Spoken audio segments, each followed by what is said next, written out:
सुभाष जी, आपको ये सौभाग्य प्राप्त हुआ है कि आप मुख्यमंत्री के एक बेहद लोकप्रिय कार्यक्रम जो आज के दौर में चल रहा है, भेंट मुलाकात, जिसमें उन्होंने 45 विधानसभा का दौरा पूर्ण कर लिया है, उसमें कुछ दौरों पर आप भी साथ में रहे। और वहां पे जब मुख्यमंत्री जी जाते हैं तो उनकी एक बेहद अद्भुत जो शिक्षा योजना है, स्वामी आत्मानंद स्कूल, जो एक स्वास्थ्य की योजना है, धन्वंतरी मेडिकल स्टोर, जो उन्होंने सहकारी बैंकों के लगातार खोलने की बात कही है, जो नोनी सशक्तिकरण योजना है, जो सयान मितान योजना है, जो छत्तीसगढ़ स्लम सहायता में जो स्वास्थ्य की योजनाएं हैं, ये बहुत सी योजनाएं, और उसमें कहा जाता है कि बहुत से मौक़ों पर आप भी इन चीज़ों में शामिल होते हैं। तो आप इन योजनाओं को छत्तीसगढ़ के परिप्रेक्ष्य में कैसा देखते हैं? देखिए, छत्तीसगढ़, मैंने जैसे कहा कि यहाँ के लोगों की ज़रूरतें कम हैं, पर उनको लगता है कि अगर हमको आगे जाना, विकास करना है, तो हर आदमी ये समझता है कि अंग्रेजी शिक्षा के बिना हमारे बच्चों का विकास संभव नहीं है। तो सरकार ने इस बात को पकड़ लिया कि लोग अपने बच्चों को, भले उनके पास पैसे कम है, पर वो प्राइवेट स्कूल में पढ़ा रहे हैं अंग्रेजी माध्यम। तो सरकार को लगा कि क्यों ना हम ही इसमें पहल करें और स्वामी आत्मानंद विद्यालय जो हैं वो खुले, और वो एक मॉडल स्कूल की तरह खुले।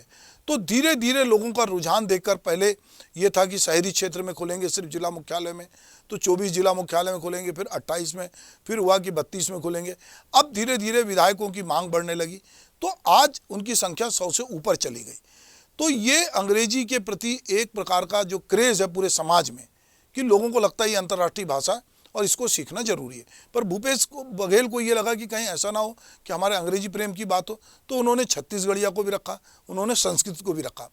अब ये आत्मानंद विद्यालय है, चाहे स्वास्थ्य की बात हो, कहीं ना कहीं छत्तीसगढ़ का आदमी, मैंने कहा कि छत्तीसगढ़ क्यों बना, छत्तीसगढ़ पिछड़ेपन के कारण बना था। तो शिक्षा थी, स्वास्थ्य था, बुनियादी सुविधाएँ थी, ये सारी चीज़ों का अभाव था। तो ये सब जानते हैं कि अगर छत्तीसगढ़ के व्यक्ति को ये सारी चीज़ें मिलेगी। आज छत्तीसगढ़ पावर कट जो है यहाँ पे बिल्कुल नहीं होता है। छत्तीसगढ़ सरप्लस पावर का स्टेट है। छत्तीसगढ़ में बहुत सारी चीज़ें हैं। यहाँ पर आदिवासियों का जो वनोपज है उसका समर्थन मूल्य मिल रहा है।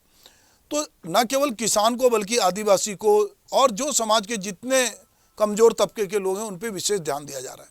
तो ये सारी वजह है कि मुझे लगता है कि लोगों में, जब हम भेंट मुलाकात में गए तो वहाँ पे मुख्यमंत्री उनके बीच हिल मिल जाते हैं, ऐसा लगता है उनके बीच के आदमी है, और जो कुछ वहाँ डिमांड होती है कोशिश ये की जाती है कि वो पूरी हो। तो भेंट मुलाकात को बहुत अच्छी तरीके से, और ये जनता की नब्ज पकड़ने का एक अभिनव प्रयोग है, जहाँ मुख्यमंत्री उनके बीच जाते हैं, उनसे बातचीत करते हैं, पूछते हैं, और रैंडम लोगों से बात करते हैं। तो उनको एक फीडबैक भी मिलता है कि क्या हमारी ब्यूरोक्रेसी ठीक से काम कर रही है, नहीं कर रही है, तो वो उसके खिलाफ कार्रवाई भी करते हैं। तो अभी मुख्यमंत्री की छवि एक कुशल प्रशासक की है, वो बहुत तत्कालिक निर्णय लेते हैं, और लोग जानते हैं कि ये मुख्यमंत्री हैं। इसी वजह से मैं बार बार कहता हूँ कि ये जो स्लोगन है, भूपेश है तो भरोसा है, ये भरोसा उन्होंने कायम रखा है। वरना राजनेता बहुत जल्दी अपना भरोसा खोते हैं, क्योंकि वो झूठे वादे करते हैं, बहुत बार दिखावा करते हैं।